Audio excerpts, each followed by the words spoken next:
देखिए प्यारे बच्चों, आज हम लोग नवीन शैक्षणिक सत्र 2026-27 के दूसरे दिवस पे विद्यालय में उपस्थित हुए हैं और बड़े खुशी की बात है कि हमारे 12th फिजिक्स के क्लास में बहुत सारे बच्चे, लगभग 60% से भी ज़्यादा बच्चे आज क्लास में उपस्थित हैं। और आज हम द्वितीय दिवस में, जैसा कि हम लोगों ने कल क्या पढ़ा था, विद्युत उत्पत्ति का इतिहास पढ़ा था, आवेश के बारे में पढ़ा था, आज हमने आवेश के प्रकार के बारे में पढ़ा है। अब हमें यह पढ़ना है कि जैसा कि हमने कल पढ़ा था कि विशेष प्रकार के पदार्थ जैसे एम्बर को किसी विशेष प्रकार के पदार्थ जैसे ऊनी कपड़े से जब हम रगड़ते हैं तो उसमें आवेश उत्पन्न हो जाता है और वह विद्युतीय गुणों को प्रदर्शित करने लगता है। तो प्रश्न मन में ये उठता है और उठना भी चाहिए कि आखिर रगड़ने से आवेश उत्पन्न हुआ कैसे होगा। उसकी मदद थोड़ी केमिस्ट्री से हम लोग उसकी मदद लेंगे। केमिस्ट्री में हम लोगों ने पढ़ा है कि कोई जो पदार्थ है वो किससे मिलकर बना होता है? अणुओं से। और अणु किससे मिलकर बने होते हैं? परमाणुओं से। और परमाणु के अंदर क्या होता है? इलेक्ट्रॉन, प्रोटॉन और न्यूट्रॉन, जिसमें से प्रोटॉन और न्यूट्रॉन कहां होता है? नाभिक के अंदर होता है। और इलेक्ट्रॉन कहां होते हैं? नाभिक के बाहर। एक स्थायी कक्षा होती है प्रत्येक इलेक्ट्रॉन की। उस स्थायी कक्षा में वो जो इलेक्ट्रॉन होते हैं वो क्या करते हैं? चक्कर लगा रहे होते हैं। आप लोग सोच रहे होंगे कि फिजिक्स का मास्टर केमिस्ट्री अचानक से कैसे पढ़ाने लगा। हर विषय एक दूसरे को कहीं न कहीं से मदद करते हैं। उसी तरह से आज हमें रसायन की मदद लेनी होगी यह जानने के लिए कि कोई भी पदार्थ किसी विशेष पदार्थ से रगड़ते हैं तो उसमें आवेश कैसे उत्पन्न होता है और वह विद्युतीय गुणों को प्रदर्शित कैसे करने लगता है।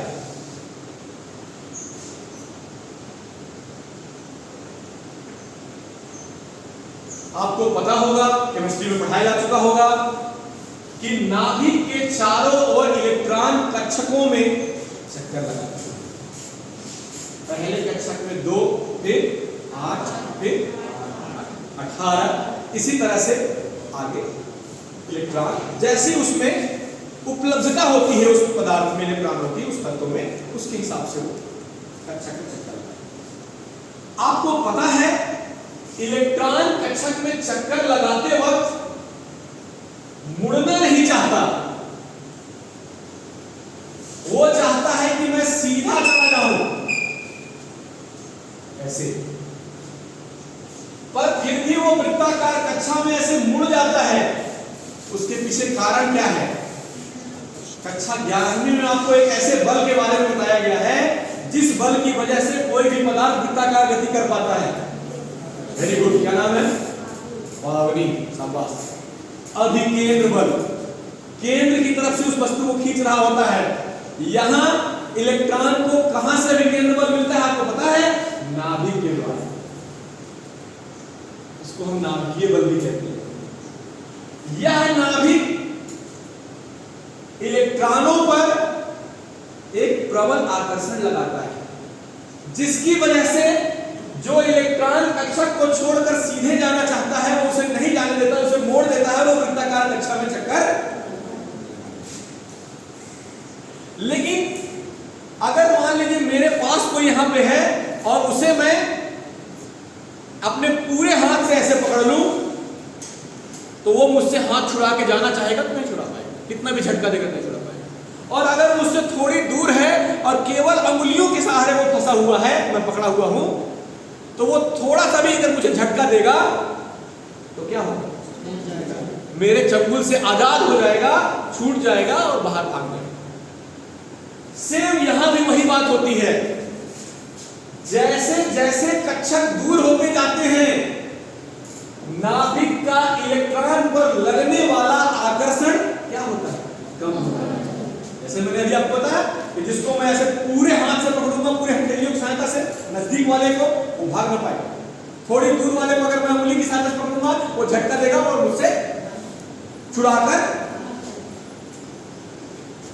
इस नजदीक वाले इलेक्ट्रॉन को मैं कितने भी, जैसे यहां झटका दे रहे थे ना, झटका देने के लिए क्या करना पड़ा, अपनी ऊर्जा खर्च करनी पड़ी थी, किसी न किसी तरीके से ऊर्जा का व्यय करना पड़ा था, ऊर्जा देना पड़ा था। इसको मैं कितनी भी ऊर्जा दूंगा, इसके द्वारा लगाए गए आकर्षण बल से या चंगुल से छुड़ा के भाग जाएगा। लेकिन जैसे जैसे कक्षक दूर जाते जाते हैं वैसे वैसे इसका आकर्षण क्या होगा, और जो सबसे बाहरी कक्षक होगा, सबसे आखिरी वाला कक्षक होगा, उसके इलेक्ट्रॉन पर परमाणु के नाभिक का जो आकर्षण होगा वो सबसे कम होगा, सबसे दुर्बल होगा।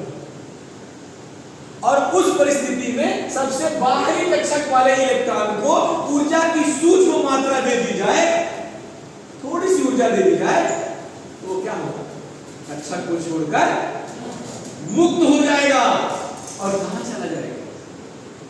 प्रश्न 2, पहला प्रश्न, हम सबसे बाहरी वाले कक्षक को ऊर्जा देंगे कहां से। इसी प्रश्न में हमारे उस प्रश्न का जवाब है कि रगड़ने से इलेक्ट्रॉन कैसे उत्पन्न होता है। आप अपने हाथ से हाथ को रगड़िए, कुछ देर बाद छुइए, क्या होगा, यानी ऊर्जा उत्पन्न, ऊष्मीय ऊर्जा के रूप में। जब हम एक पदार्थ को, जैसे कि एम्बर को किसी दूसरे पदार्थ जैसे कि ऊनी कपड़े से रगड़ते थे, तो वहां पे ऊर्जा का संचार, वही ऊर्जा सबसे बाहरी कक्षक के इलेक्ट्रॉन को मिलती है रगड़ने के समय, और वो बाहरी कक्षक के इलेक्ट्रॉन को जब ऊर्जा मिलती है, जैसे किसी की पूंछी में आग लगा दो तो क्या होगा, न भागेगा। तो वो सबसे बाहरी कक्षक के इलेक्ट्रॉन को जब ऊर्जा देंगे और इसका आकर्षण भी उसमें सबसे कम है, तो ऊर्जा पाते ही इसके चंगुल से वो छुड़ा देगा और क्या करेगा, कक्षक से आजाद हो जाएगा, और आजाद होकर कहां चला जाएगा, जिस पदार्थ का ये परमाणु है उसकी सतह पर चला जाएगा। और जो मुक्त इलेक्ट्रॉन उसकी सतह पर चला गया, मुक्त होकर, आजाद होकर, वो इलेक्ट्रॉन एक्चुअल में है क्या, आपको पता है। इलेक्ट्रॉन एक प्रकार का आवेश है, नहीं पता आपको, है कौन सा आवेश है, ऋणावेश है। तो इलेक्ट्रॉन एक प्रकार का आवेश है जो बाहरी कक्षक से सूक्ष्म ऊर्जा का मात्रा पाते ही मुक्त हो गया और कहां चला गया, पदार्थ की सतह पर चला गया। और वही मुक्त इलेक्ट्रॉन जो कि एक आवेश है, जब वो सतह पे चला गया तो हम क्या कहेंगे कि वह पदार्थ आवेशित हो गया, उस पर आवेश उत्पन्न हो। और वही इलेक्ट्रॉन जो मुक्त आवेश के रूप में सतह पे चला गया, जिसकी वजह से वो पदार्थ आवेशित हो गया, विद्युन्मय हो गया, वह विद्युतीय गुणों को प्रदर्शित करने लगेगा और हल्की हल्की छोटी छोटी वस्तुओं को अपनी ओर।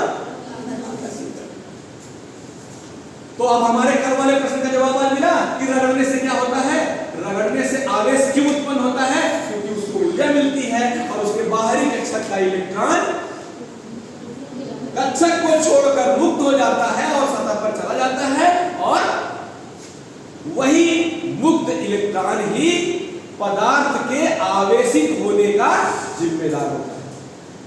This free electron is responsible for generating the electricity.